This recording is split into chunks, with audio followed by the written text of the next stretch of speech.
15 જેટલા મહાનગરની અંદર જે ચૂંટાયેલા જે લોકો છે અને જેને કમળનું પ્રતીક લઈને પ્રજાની વચ્ચે જવાનું છે અને 5 વર્ષ સુધી સેવા કરવાની છે, એવા તમામ લોકોએ એક સંકલ્પ લીધો છે. જે રીતે ડોક્ટર શ્યામાપ્રસાદ મુખર્જીની વિચારધારા, પંડિત દીનદયાળજીની વિચારધારા,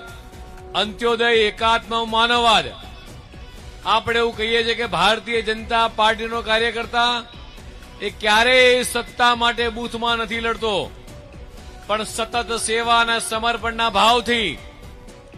એ પ્રજાની વચ્ચે 365 દિવસ એ સતત પ્રજાની વચ્ચે રહે છે. ચૂંટણી આવે અને દેખાય, ચૂંટણી જાય અને જતા રહે, એ ભારતીય જનતા પાર્ટીનો કાર્યકર્તા નહીં, એ માત્ર ને માત્ર બહુ રૂપિયાની પાર્ટીનો કાર્યકર્તા હોય કે ચોમાસું આવે ને દેડકા જેમ ઉભરી આવે, એ માત્ર ને માત્ર કોંગ્રેસ કે અન્ય પક્ષના કાર્યકર્તા હોય.